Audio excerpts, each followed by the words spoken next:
Hey guys, I am so excited because we are finally going back out on tour, and this is going to be our biggest tour yet. We are hitting a lot of cities, coming to a city near you, and this tour is going to be unlike the last tour and unlike any episode or case that we have ever presented.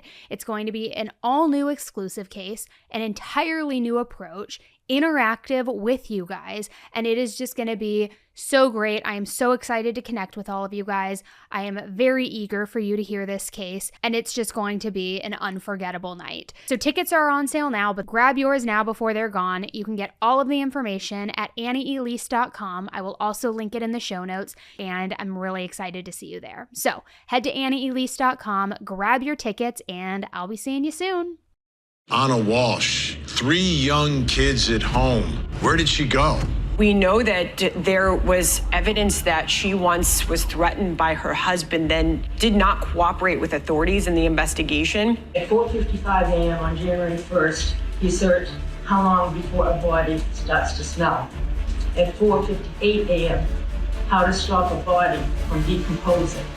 At 5:20 a.m., he searched how to impound a body. On January 4th of 2023, she was officially reported missing after she didn't show up to work. Brian also reported his wife missing and told authorities Ana left their home for a flight to D.C. It is such an intimate, violent crime. And the parties had children who were in the home.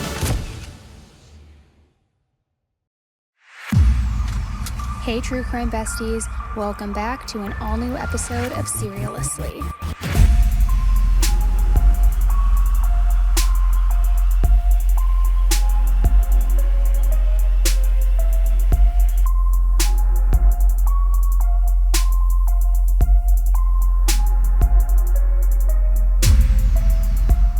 Hey everybody, welcome back to an all-new episode of Serialously with me, Annie Elise.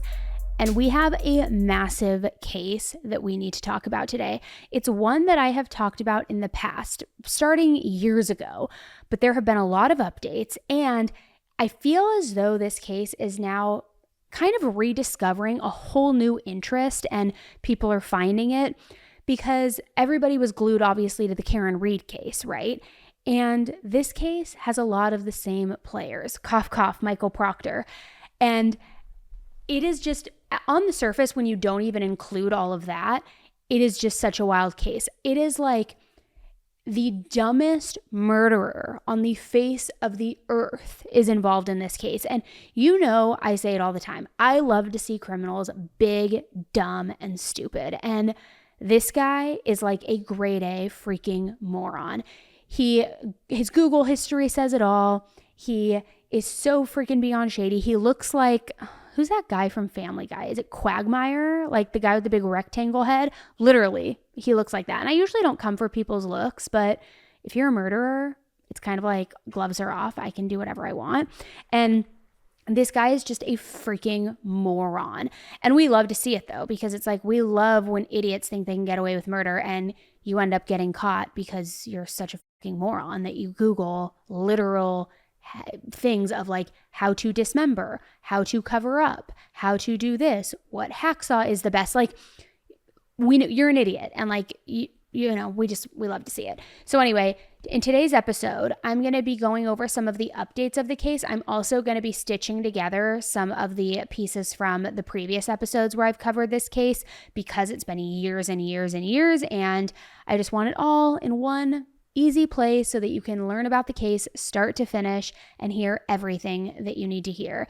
And if you haven't guessed by now, it is the case of Brian Walshe and Ana Walshe, and it is very deeply upsetting and deeply disturbing. And as we go, I think you too are also going to be kind of like, who the hell is this guy? Like, did he really think he was going to get away with this? What's going on? Which, let me just throw it out there.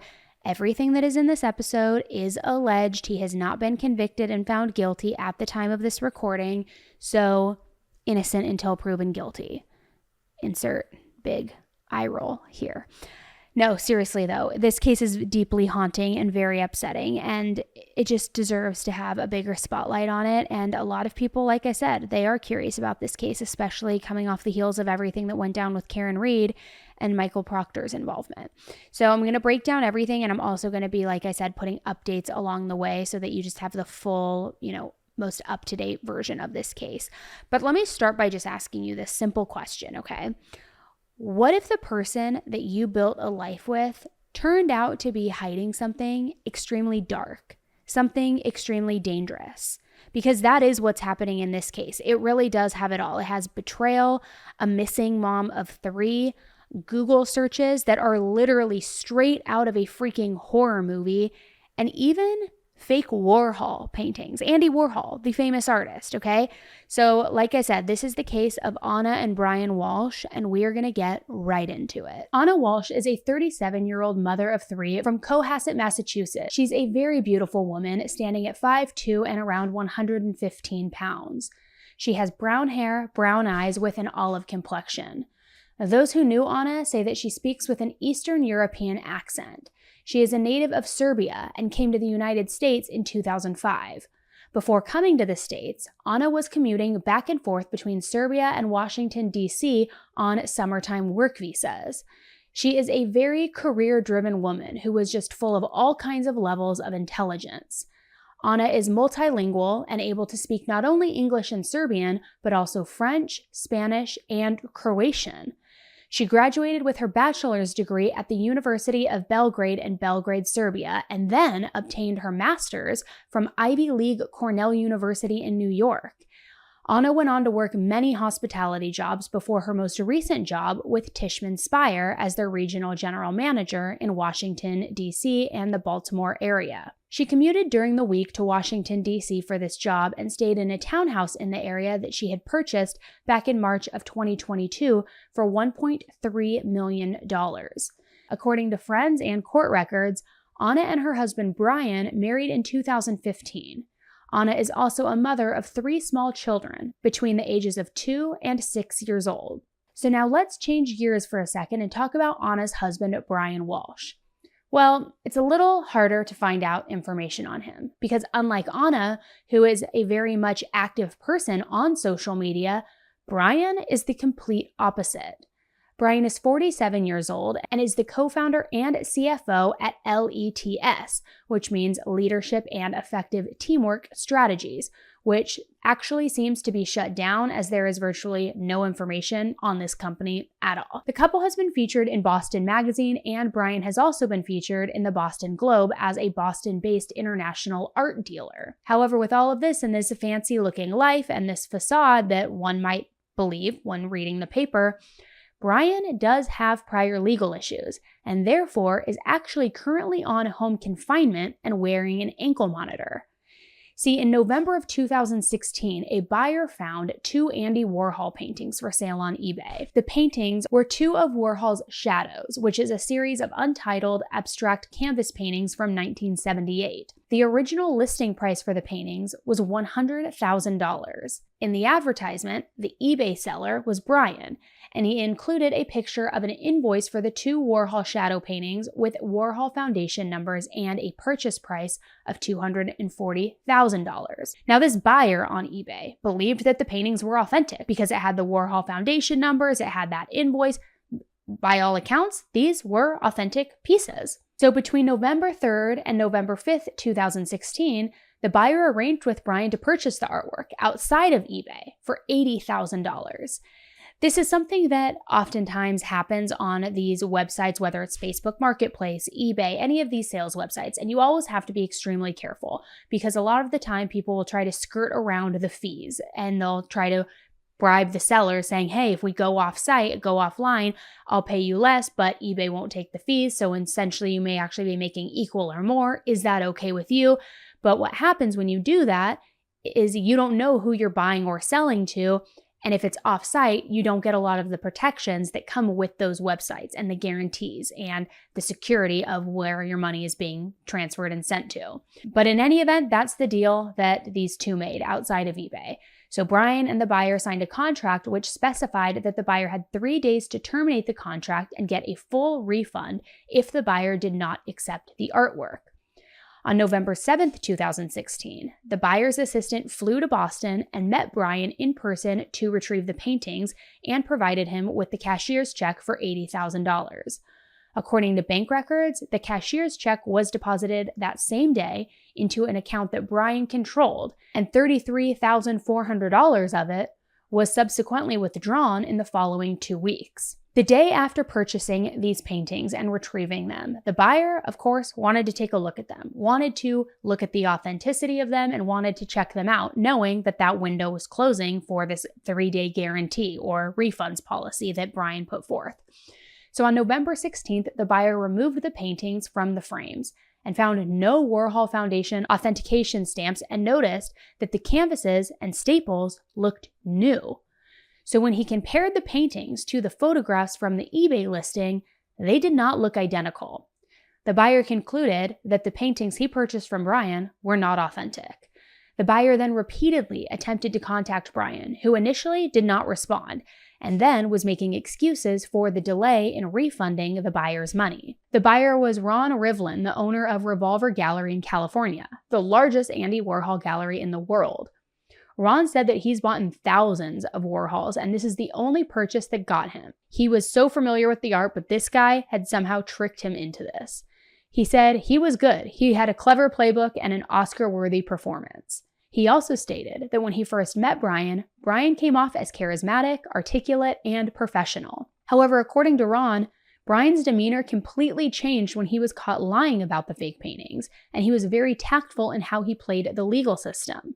He also said that Brian has a masterful ability to coerce and deceive people. With this crime, Brian was facing up to 50 years in prison and a fine of up to $1 million combined. But the government was set to agree to a sentence that included no jail time at all. However, after Brian allegedly embezzled funds from his late father's estate while out on bail in the Warhol case, they are now seeking a sentence currently of 30 months in federal prison. That's right, just when you thought he couldn't get any scummier or scammier, he went and caught another charge in federal court when he plundered his deceased father's estate after finding out that he had kept him out of the will. Now, let me just tell you about this for a minute. His father had the ultimate mic drop moment in the will, saying, and I quote, "My best wishes, but nothing else." Ugh. That would catch anybody off guard. I don't want to say anybody, but anybody who's expecting to receive something from a will.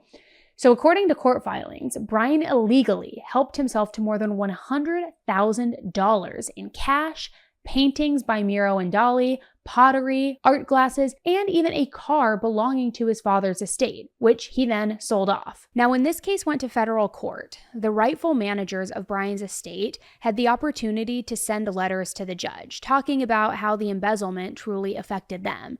And honestly, they did not hold back a single bit. Dr. Fred Pescatore, the longtime best friend of Tom Walshe, Brian's dad, said he and another man, Jeffrey Olmstein, who were Tom's dearest and closest friends for almost 3 decades, had quite a bit to say. He said, "Tom openly discussed Brian and his grandchildren with me often. Tom had mentioned that another grandson was on the way, and he outright stated that like his son and his prior grandson, he wanted nothing to do with the new offspring. Tom told me that Brian had been in contact about the new offspring. Tom stated that Brian was looking for money again and that it made him quite uncomfortable. Tom indicated that he kept the conversations with Brian as short as possible. Tom was always clear that he did not want his son Brian to inherit anything from him." Going on to say, "I had no individual animosity towards Brian, so Tom felt open to discuss how he felt about Brian and the pain and disappointment that Brian had caused him, stemming from the time Brian had stolen a significant amount of money from Tom. I personally spoke with Dr. Martin Samuels, and he was not interested in being involved in the estate as he wanted absolutely nothing to do with Brian. Marty stated that Brian is an evil person and capable of just about anything, and I want nothing to do with this, so please do not involve me." And Marty was a work buddy of Tom's. It is clear in our communication that he had heard what all of us had heard from Tom regarding Brian's lack of honesty and integrity. Brian and Tom's estrangement had everything to do with money. Brian stole money from Tom and swindled him out of almost $1 million. Brian basically did to his father what he is accused of doing in Boston in federal court. Their estrangement had nothing to do with Tom's alternative lifestyle, but rather all to do with Brian being a sociopath who could never stay in one school as a child. I even went on a trip to China with Brian, Tom, and my partner at the time. I witnessed firsthand what Brian was capable of. I saw Brian attempt to smuggle out antiquities from China. When Brian was confronted, he picked up a stanchion and literally attempted to kill 4 or 5 guards that had come to talk to him about his crime. Brian is not only a sociopath, but also a very angry and physically violent person. I want nothing to do with him, but I will stand up for my friend Tom's rights, and I will not let his memory be on the pack of lies from Brian. Wow, like a pretty bold letter and statement. But get this, Brian's legal troubles and his all-around scumbagginess, it went even further back, even before he and Ana were ever married.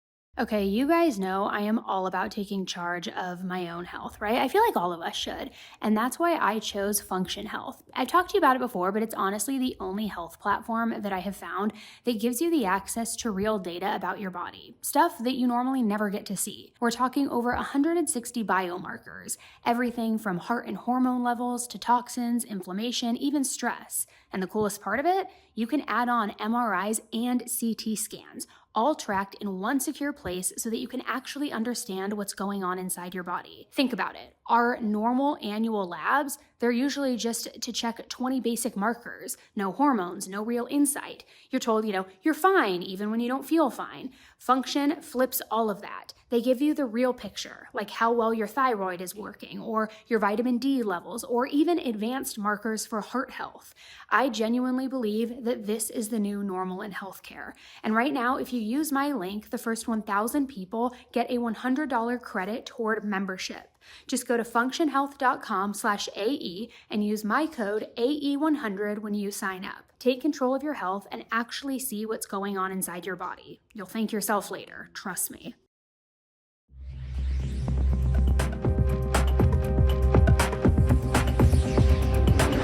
In 2014, Ana reported to the police that her then boyfriend Brian threatened to kill her and her friends. There aren't many other details other than Brian threatened her over the phone because Ana later refused to cooperate with police and an investigation, so it never progressed or went forward. So we know that Brian is a walking red flag, right? I mean, he has stolen art, he has embezzled from his father from the grave, he even allegedly threatened to kill Ana. However, does that necessarily mean that he would take it a step further and really hurt her, or was that just an idle threat? And that's pretty much what Ana's friends and family were left wondering when she went radio silent on January 1st, 2023. Then, 3 days later, on January 4th, police received a phone call simultaneously from Ana's husband Brian and her employer Tishman Speyer. Ana was missing and had not shown up to work in 3 days, which according to her employer, this was extremely unlike her. However, we later learn that the employer is the one who made the initial missing persons report for Ana. So just keep that in mind, that Brian did not report his wife missing for 3 days. Ana was last seen at her home in Cohasset, Massachusetts between 4 a.m. and 5 a.m. on New Year's Day. Brian stated that Ana was taking a rideshare from her home to Boston Logan International Airport in an attempt to catch an early flight to Ronald Reagan Washington National Airport on January 1st due to there being an emergency with one of the properties that she was in charge of in Washington, D.C. However, after further investigation, there was no rideshare scheduled for the morning of January 1st. Officer Gregory Lawrence was the first to interact with Walshe and updated the court on how the investigation even got started. Who did you meet there at that residence? Brian Walshe. Can you explain to me what happened when you got to the house that day? I exited my cruiser and he met me at the doorway and said that he wanted to report his wife missing and file a police report with the Cohasset Police. And what was his demeanor like when you saw him at the doorway? Very calm. Now, this initial interaction with Mr. Walshe, was it recorded? No, it was not. Why wasn't it recorded? Cohasset Police did not have body-worn cameras at that time. And so, what had he told you he had done to try and locate his wife at this point in time? He told me that he had tried texting her and he did contact his employer, her employer. And what did he tell you as far as the last time he had seen his wife? It would be Sunday morning, January 1st, 2023, between the hours of 6 a.m. and 7 a.m. Did he say where she was going after that point? She had a work emergency and had to go back to Washington, D.C. Did he say how she was going to leave the home that day? She was going to take either an Uber or a Lyft. And head to where, sir? Logan Airport. In addition, it was also determined that her cell phone pinged in the area of the home on the 1st and the 2nd, which was after Brian said she had left, indicating that Ana was not in Washington, D.C. In addition, investigators were able to confirm with all of the airlines that Ana did not board a plane at all during this time frame. Meanwhile, officers from the Metropolitan Police Department in D.C. searched the townhouse, but found no sign of Ana there anywhere. Investigators stated that Ana's cell phone has been off since January 1st, and that her credit card and debit cards have also been inactive since New Year's Day as well. Brian told police that on January 1st, he had 3 hours allocated to take his mother home from a surgery that she had, but that his mother had recovered from the surgery quicker than expected and had driven herself home. However, he still used that time that he had approved and allocated to go visit her and run errands for her.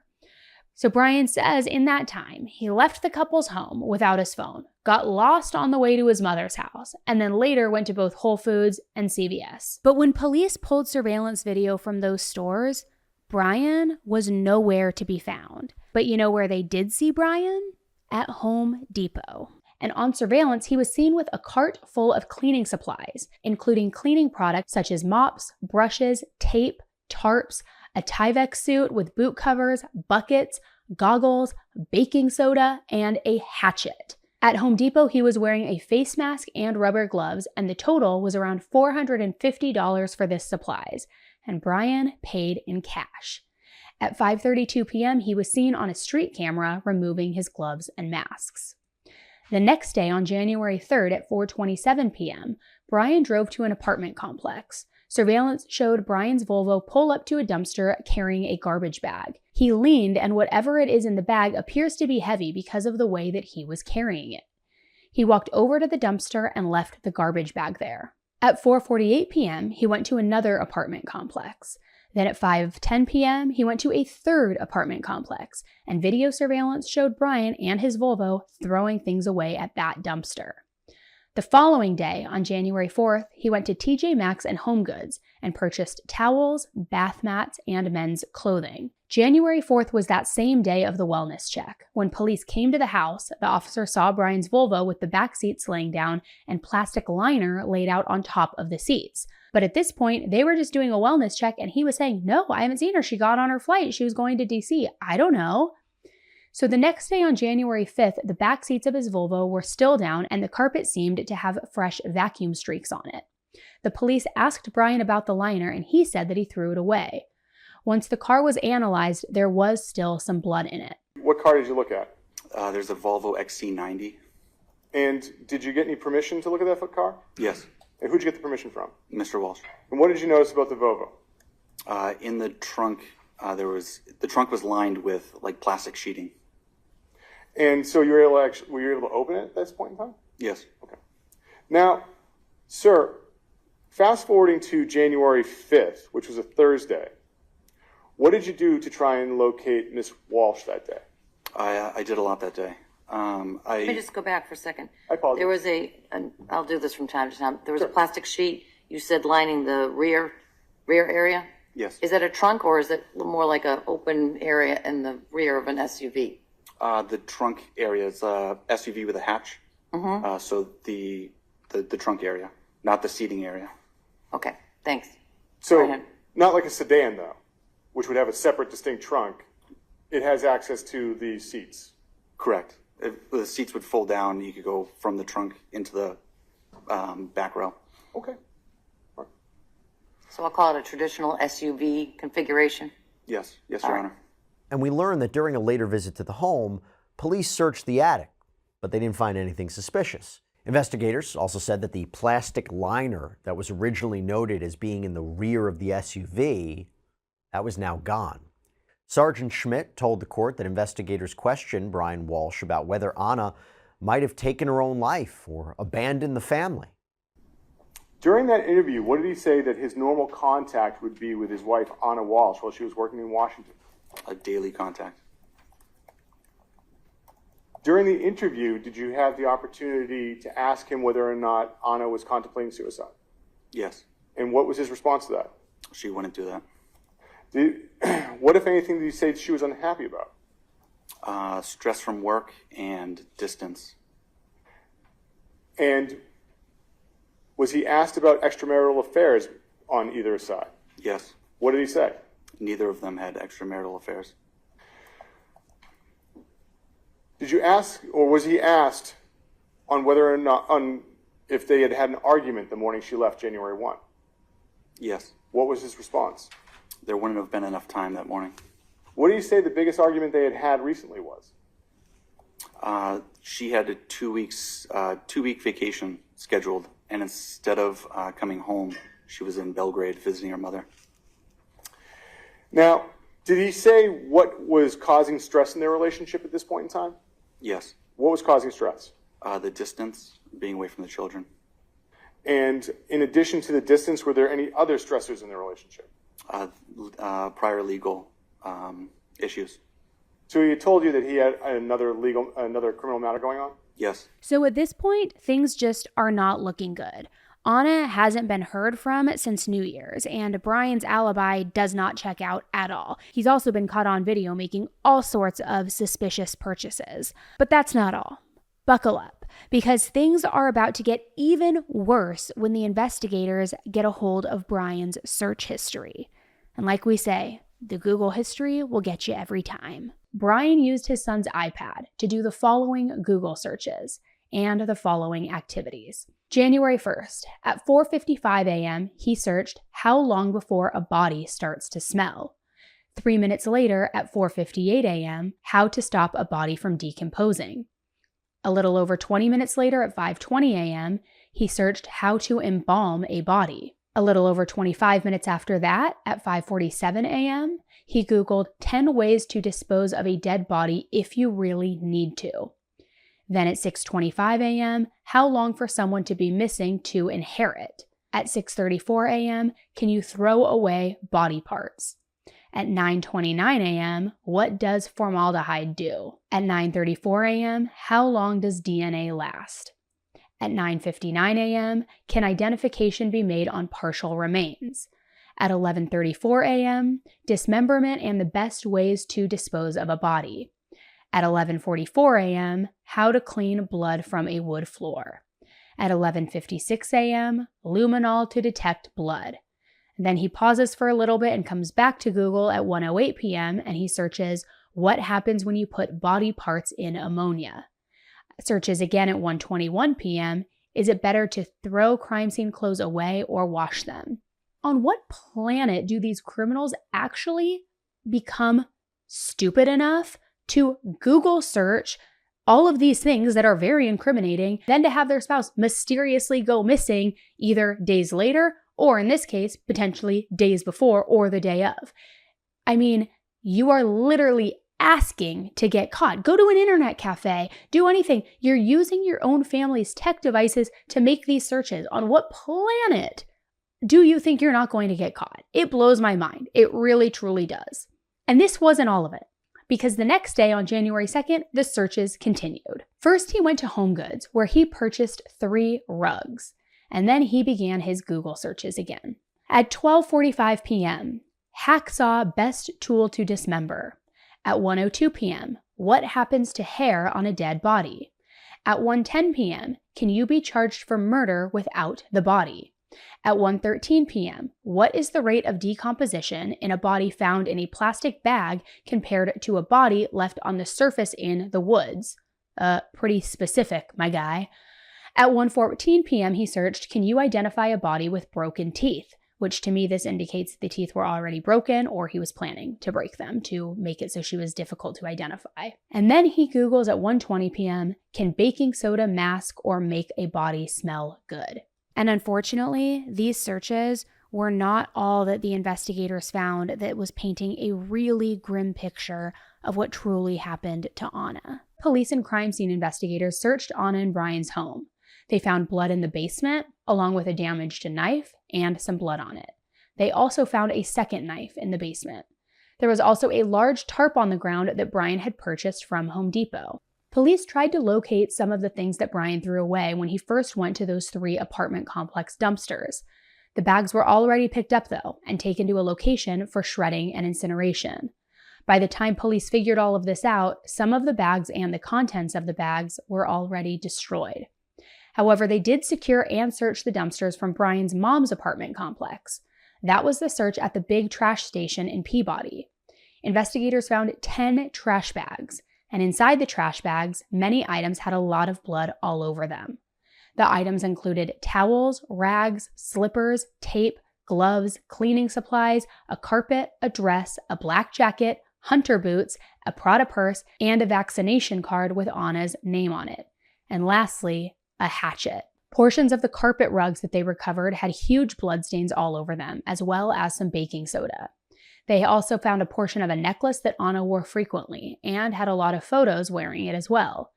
The state crime lab performed an analysis of the blood found on the items and sent them for DNA testing. The slippers had both Ana and Brian's DNA on them, and on the Tyvek suit, there was Ana and Brian's DNA on the inside cuffs of the sleeves. On the outside of the sleeves, Ana's DNA was found. On the left pant leg of the Tyvek suit, Ana's DNA was also there. There were also tissues that had Ana's DNA on them. So all of that together, the Google searches, the lying about his alibi, the hatchet, the blood, all of that ultimately was enough to finally arrest Brian on January 8th, just a week after Ana went missing.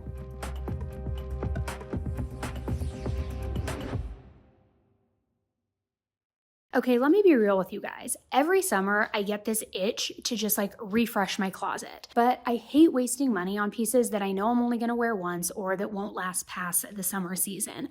And that's why I'm obsessed with Quince. Not only for their sheets, their homewares, their throw blankets, but their clothes. I've done so many Quince hauls. My friends have gotten hooked on it. They just have such good stuff because their clothing, it's timeless. And their stuff looks and feels luxurious, but honestly, too, I worked in the fashion industry for 15 years, and the quality is just way beyond what you would expect for the price. It just makes sense. It's kind of like a wardrobe upgrade that just clicks. Think 100% European linen tops starting at just $30. Beautiful washable silk dresses, cotton sweaters, stuff that I can throw on all summer long and know that I will feel put together. And here's the best part of it all. Everything at Quince is literally half the price of similar luxury brands. Plus, they work directly with top artisans and skip the middleman, so you're getting the luxury feel without the insane markup that comes with it. And I also love that they are committed to safe, ethical, and responsible manufacturing. So give your summer closet an upgrade with Quince. Go to quince.com/AE for free shipping and 365-day returns. That's QUINCE.com/AE. Trust me, you will thank me when you feel how good these pieces are and like these quiet luxury staples in your wardrobe. It is the best.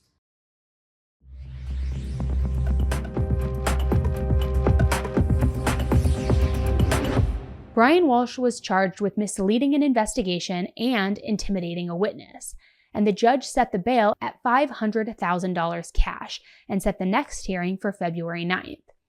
A not guilty plea was entered on Brian's behalf, and he appeared in court in a long-sleeve gray shirt and spoke only briefly to say that he understood the charge. Then on January 18th, 2023, the charges were upgraded to first-degree murder and for transferring a body without authority. They were incredibly disturbing revelations as Brian Walshe stood motionless in court. Up until now, he has only been charged with misleading investigators. But today, prosecutors laid out detailed internet searches and DNA evidence they say links him to his wife's murder, even though her body has never been found. Do you understand those charges, Mr. Walshe? I do. The only words spoken by Brian Walshe at his arraignment for charges of murdering and disinterring or improperly transporting the remains of his wife, Ana Walshe, who prosecutors say was killed and dismembered the morning of January 1st. Rather than divorce, it is believed that Brian Walshe dismembered Ana Walshe and discarded her body. Surveillance shows the defendant's Volvo, as well as a male fitting the defendant's appearance, exit a car near the dumpster. He walks to the dumpster carrying a garbage bag. He's leaning, and it appears to be heavy as he has to heft it into the dumpster. Towels, rags, slippers, tape, Tyvek suit. Prosecutors also say Walshe and his wife's DNA were found on several items he allegedly placed in a dumpster near his mother's Swampscott home, including on slippers, a Tyvek suit he was allegedly wearing. Also found her purse, a portion of a necklace, and Ana Walshe's COVID vaccination card. Friends say Ana never revealed any trouble at home. The difficult part about all of this is that it's completely out of everybody's hands. Nobody saw it coming, and I think that's the most terrifying and scariest thing about all of this. Now, it was Ana Walshe's Washington, D.C. co-workers who first reported her missing January 4th, and prosecutors say that's the first day Brian Walshe told Cohasset police he hadn't spoken with his wife since New Year's Day. He's now being held without bail. But what we still don't know is the why of it all. Brian had it all with Ana. She was successful. She mothered his 3 children, and from the outside looking in, they seemed happy. And I get it, not everything always appears as it does from the outside, but they did seem to have a happy and loving life together. So why would he do something this heinous to his wife, to the mother of his children? Well, one answer might come from Brian's Google searches, which, what is it with this guy and his Google searches? Does he think that it's like ChatGPT? Does he think it's going to give him the answers to everything? On December 27th, prior to Ana going missing, Brian Google searched, "What's the best state for divorce for a man?" So Brian seemed to think that he and Ana could be headed for divorce. So with that, the question is, did he snap? Did he think that rather than getting divorced, let me kill her instead? I don't want a divorce. If I can't have her, no one can, that kind of thing. Plus, besides divorce, it seemed like maybe Brian could have had a financial motive as well. See, Ana reportedly had a $2.7 million life insurance policy. And sure enough, Brian was listed as the sole beneficiary. And that seems to go right along with his Google search of how long for someone to be missing to inherit. It seems like this was financially motivated as well. So Ana is presumed dead. And since police have not been able to recover her body, some investigators believe it's possible that she was in those trash bags that were unfortunately incinerated. It's horrifying to even think about that. Now, even though Ana Walshe's body still hasn't been found 2 years after she's vanished, this case hasn't exactly gone quiet. If anything, it's actually only gotten more chaotic as Brian Walshe is now heading toward trial. Back in December of 2023, Brian's original high-priced attorney suddenly stepped away from the case, and then a court-appointed lawyer took over. Now, that kind of switch-up doesn't always scream trouble or a red flag, but in this case, it definitely did raise some eyebrows, because when somebody ditches their legal team halfway through, it's usually because either A, they ran out of money, or B, they have decided to completely shift gears in terms of their defense strategy. So which was it? Then, in February of 2024, Brian got hit with an entire separate wave of legal drama. This time, it was tied to those Andy Warhol paintings, the ones that he had tried to sell online, which, remember, we had talked about that before, and we also talked about it at the top of this episode. All of that finally caught up to him, and he was sentenced to more than 3 years in federal prison. He was also ordered to pay almost $500,000 in restitution. And while that case isn't technically tied to Ana's disappearance, prosecutors will likely use it to show pattern, painting him as a fraud, as a manipulator, and generally just not a trustworthy guy, a scammer, a grifter. Especially loop in the whole life insurance policy of it all with Ana, right? I mean, this guy clearly had financial motivation to commit crimes in the past, so who's to say he wouldn't do it again? Our NBC 10's Eli Rosenberg joining us live outside federal court with today's sentencing details. Eli. Priscilla, important to note this is totally unrelated to that murder charge. Federal prosecutors calling this a multi-year art fraud scheme that really did span the globe. In the end, in a hearing this afternoon, a judge sentencing Brian Walshe to 3 years and 1 month in prison. You saw him in court today for one of the first times. What was that like to see him? Brian Walshe's mother with nothing to say as she left federal court. Her son, Brian Walshe, appearing in court. not in connection with the murder of his wife for which he is charged, rather to be sentenced for his involvement in a multi-year arced fraud. It is a bit unusual to be facing both federal and state charges and have those federal charges or the state charges go to sentencing. Walshe learning his fate after pleading guilty to crimes centered around 2 Andy Warhol paintings. Walshe is accused of convincing a friend in South Korea to let him sell the friend's 2 Warhol paintings, the art valued at hundreds of thousands of dollars. Walshe, though, accused of selling 2 fake versions of Warhol's shadows for $80,000. That prompted an FBI investigation into Walshe, a guilty plea on this, and ultimately Tuesday's sentencing of 3 years and 1 month in prison. It gives the court, now this is a federal court, but it gives the government the chance to hold him in the event that the problems with respect to the prosecution for the murder of his wife. And things this afternoon just a little different considering this murder charge. First of all, as soon as the hearing wrapped up, Walshe was returned to state custody. And this judge did say that Walshe will serve the 37 months concurrently or at the same time as any prison time he gets on that state murder charge. So things were just continuously coming out like a slow drip. Every few months there was new information. But then things got really messy in the summer of 2024. And that was thanks to none other than Michael Proctor. Now, if you have followed the Karen Read trial at all, you definitely know the name, right? He was the lead investigator in Karen Read's case. He was also the lead investigator in Ana's case. But he had made headlines at this point in summer of 2024 for all the wrong reasons. Everything related to the Karen Read case. His offensive text messages, his biased text messages, all of this stuff was just exposed, just put on full display. And it became crystal clear that he was anything but impartial, so much so that he ended up getting fired because of his work on the Karen Read case. So all of that scandal ended up spilling over into the Walshe case. And Brian's legal team, they of course were going to jump all over it. They demanded that Michael Proctor's phone data be turned over. They argued that he compromised the entire investigation, just as he had done with Karen Read. I mean, it was basically a defense team's dream come true, right? You have a lead investigator on this case who has already been exposed and put in the public light for his mishandlings on that case, ultimately ended up being fired. He was also the lead investigator on your case. I mean, what could be better, right? What could cast more doubt?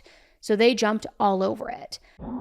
This is 23 CR91, the Colorado versus Brian Walshe. More than a year and a half after Brian Walshe was charged with killing and dismembering his wife Ana, he's now trying to find out if the police who investigated him had an axe to grind. The lead investigator on Walshe's case was Massachusetts State Trooper Michael Proctor, who also investigated Karen Read for the death of her boyfriend, John O'Keefe, and who, while doing so, wrote insulting text messages about Read. My emotions got the best of me based on, the fact that Miss Read hit Mr. O'Keefe with her vehicle and left him to die on the side of the road. In court documents, Walshe's attorney writes, quote, Proctor demonstrated bias against a person accused of murder. So now the defense wants to see if Proctor said anything similar about Walshe. They're demanding prosecutors turn over everything they have on Proctor, including his cell phone data, his internet account, and more than 3,000 pages from an ongoing federal investigation into the death of John O'Keefe. Walshe's attorney also says the recent arrest of a Stoughton police officer for the death of Sandra Birchmore also raises questions about possible misconduct. And I was going to explain why we filed such a detailed memorandum of law, but I don't think I need to waste the court's time with that. At today's hearing, Walshe's attorney says he's already received from prosecutors some of what he's asked for and expects to receive more. Prosecutors say they can't share everything Walshe wants because some of it might include sensitive information about ongoing investigations. Now, both sides have agreed to share what they can for now and then to come back before the judge 1 month from now about what they still disagree on. But then there was a plot twist. The DA's office dropped Proctor completely, and they said that now other investigators would now take over. But let's be real, the lead investigator had basically become like radioactive. There was no way around it. There was no way that you could just like hush, make this kind of slip under the rug. Now he won't be involved in another high-profile murder trial, which he was also lead investigator. He was complete disaster in the Karen Reed case that would follow him around at any other trial. According to this recent court filing, the district attorney not planning on calling Proctor in the Brian Walshe trial. Brian, did you kill your wife? Walshe is charged with killing his wife and dismembering her body in early January 2023. The baggage he comes with, it costs more to call him than not to. Now, the defendant will likely call him. That's their right. But it won't come off as badly for the government. Proctor was the subject of controversy when, during the Reed trial, texts he sent to colleagues and friends were made public. And soon after the trial, state police suspended him. Legal experts say Proctor would face the same line of questioning in Walshe's trial. The Walshe case is very different from Reed. It's always a little more difficult to prove murder without a body. And then, sure enough, in November of 2024, 2 more bombshells hit. First, Judge Beverly Cannoni, which, yes, was the same judge who got major heat over her role in the Karen Reed trial as well. She also was removed for Brian's case, and she was replaced with a new judge. And the second bombshell was that the owner of the Walshe's family home filed a lawsuit, not against Brian, but rather against his mom, Diana. They claimed that the alleged murder destroyed the property value. So for that, he is suing for $400,000.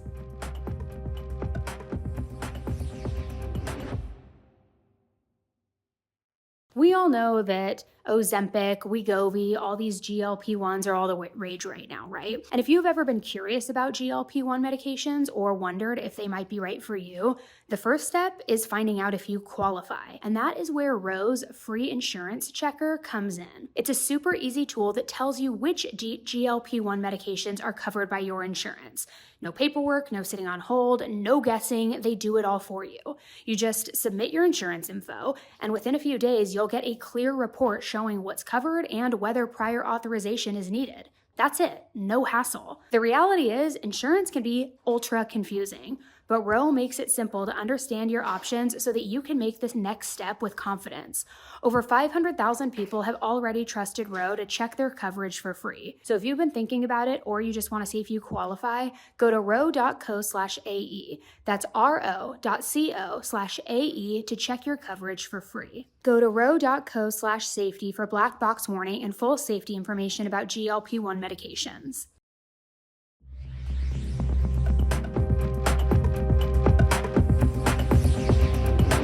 Then, in December of 2024, we finally got a trial date, October 20th, 2025. And at that same hearing, Brian's team doubled down on all of the Michael Proctor of it all of that drama. They wanted access to his text messages, his phone records, even thousands of sealed pages from the Karen Reed case. They wanted all of it. Which you might be asking, okay, well, why? That's not their case. Well, it's because they're claiming that Michael Proctor was already under federal investigation while he was leading the Walshe case, which that's a major red flag. And honestly, with Proctor, every single thing is a red flag, so I'm really not even that surprised. But the defense team was surely going to use this. And apparently the Massachusetts State Police agreed, because in March of 2025, they fired him, fired Michael Proctor, got rid of him, and that opened the door for Michael's team to challenge pretty much every single thing that Michael Proctor ever touched. Interviews, warrants, evidence, you name it. It was fair game now. And as if that wasn't enough, Brian's attorneys are now trying to get some of the most damning evidence thrown out entirely, including those infamous Google searches, the ones that were such huge red flags and so indicative of what was going on in Brian's mind during those few days. They're arguing that the investigators accessed all of that data before they had a valid warrant, which if that's true, that is a major hiccup. And if that is what makes this case fall apart, I mean, where is the justice for Ana? Where is the justice for her family? I just hope that Michael Proctor didn't completely screw this whole thing up, just like he did so epically with the Karen Reed case. Law enforcement in Cohasset, Massachusetts says Walshe's own internet search history could put him behind bars for a very long time. But now Walshe's defense team is trying to have that evidence tossed out before Walshe goes to trial in front of a jury. And when the state called Lieutenant John Fanning to the stand, he testified about what a forensic examiner found in the internet search history on one of Walshe's devices. He said, I found something in the search history, and that's interesting. I said, well, what was it? And it was numerous searches about dismembering a body, how to embalm a body, how to get rid of a body, numerous searches related to that, another search related to divorce. And so after he notified you of that, did he communicate to you and other troopers what he had found? Yes. How so? He sent an email. And as far as analyzing the iPad mini, what was your understanding as further analyzation of the iPad mini at this point in time? We were going to stop.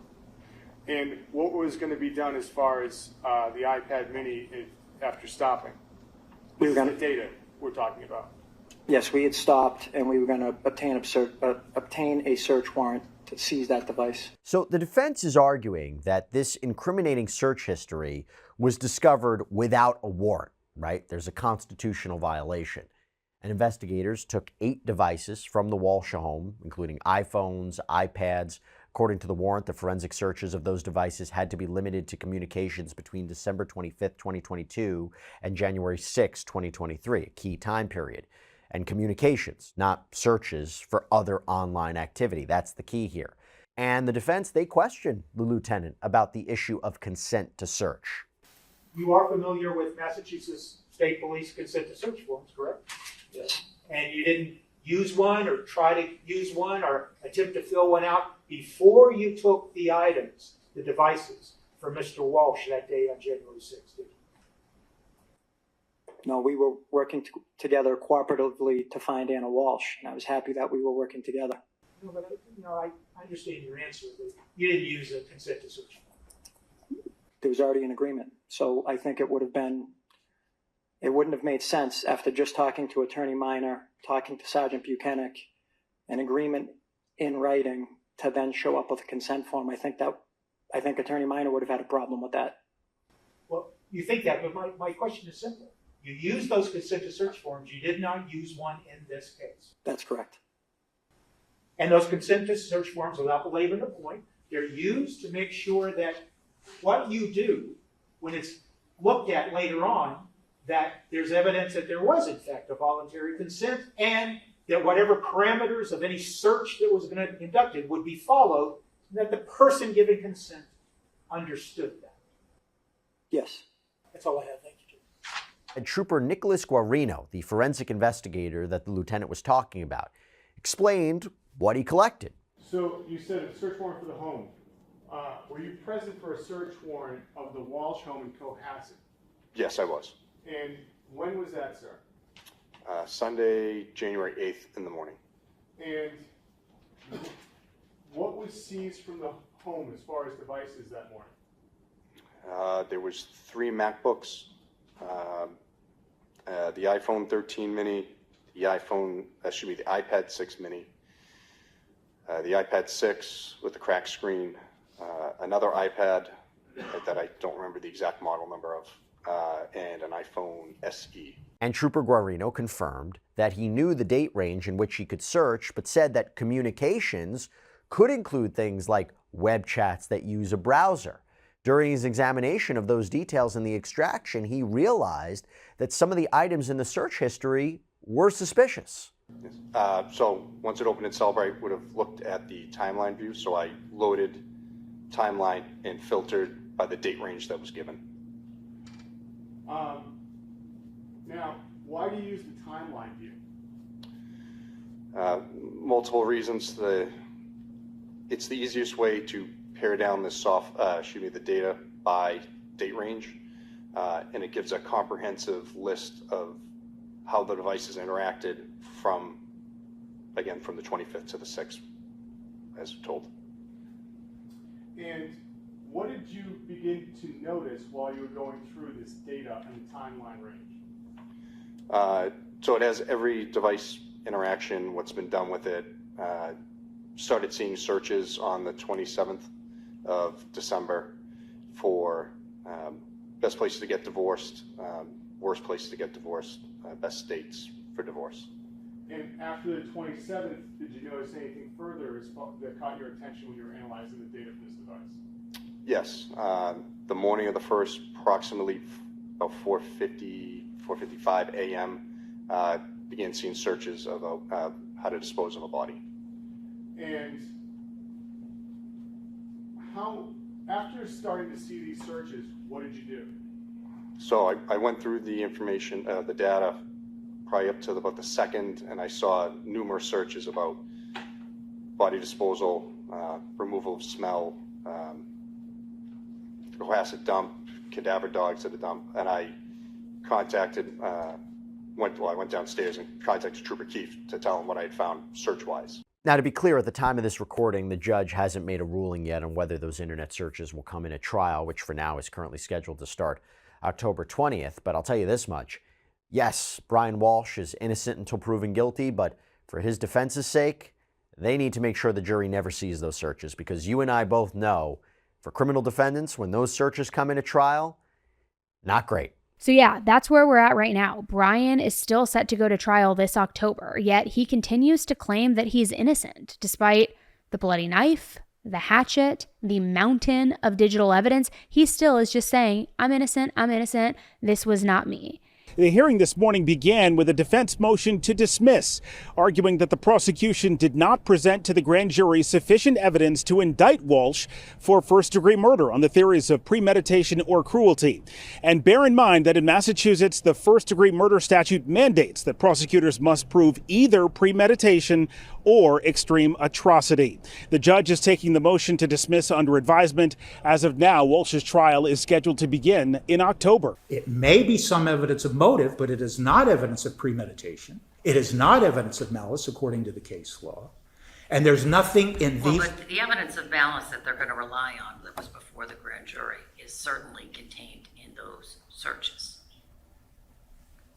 If the searches happened before. That's their theory. That is their theory, but one of their theories, anyway. But their evidence presented to the grand jury doesn't establish that, and it requires the grand jury to speculate and pile inference on inference and say, well, maybe it could have, I don't know what the grand jury was thinking. So you can't just throw, forgive me, but you can't just throw things against the wall and see what sticks, and then walk away and say the grand jury heard sufficient evidence. And because that is the probable cause to arrest standard. They don't need Thomas Walsh's, they don't need the minor's statement to establish probable cause. They can go at it alone with Mr. Walsh's statement, she left at 6:30, and the fact that those 6 searches are done before then. Isn't that sufficient? Maybe the Commonwealth will make our job easier. It looks like they've made our job easier for felony murder. They didn't even brief it. Right, well, we gotta start, October, TikTok, it's coming. So figure out what your theories are gonna be, and let's argue about the things that really matter, right? Well, these really matter to us. I understand. And I don't take any of this lightly. Even if by some miracle for the defense, those Google searches are completely thrown out and tossed, I feel like this guy is still in so deep. I still think there is plenty of evidence against him, but curious to know what you guys think. So anyway, I'm going to be keeping a very close eye on this case, as I have been for the last 2 years, and I will definitely keep you posted as everything unfolds. So let me know what your thoughts are on this case in the review section on Apple, in the Q&A section on Spotify, or in the comment section over on YouTube. I just want to know what you think, because this case, it just keeps getting messier and messier. And if the trial does happen as scheduled in October, we certainly will be covering it. So make sure to check back for updates and for all of that trial coverage. And let's just hope that Ana gets the justice that she deserves, that her children deserve, that her family deserves. And let's just hope too that this quagmire-looking douche canoe idiot, moron, freaking dweeb is thrown behind bars for the rest of his life where he belongs. Only time will tell, right? Allegedly. But all right, guys, I will be back with you on Thursday for Headline Highlights, where we are going through everything happening this week in the true crime world. And of course, I am with you every single Monday for deep dives into new cases. And if you guys feel like you need even more content to binge, you want more access, you can check out Patreon, patreon.com/Annie Elise. I have exclusive episodes over there. Right now, if you sign up, you can unlock over 100 exclusive bonus episodes. We do members only live streams over there. We have a private group chat where we're talking about all of these cases night and day. We have giveaways. We have annual gifts, all sorts of stuff. So go check it out. It's patreon.com/Annie Elise. Don't be left out. Come hang out with all your besties over there. All right, guys, thank you for tuning in. Let me know what you guys think about this case. And until the next one, be nice. Don't kill people. Don't Google anything questionable. And don't be a greedy little slime bag, okay? All right, talk to you soon. Bye.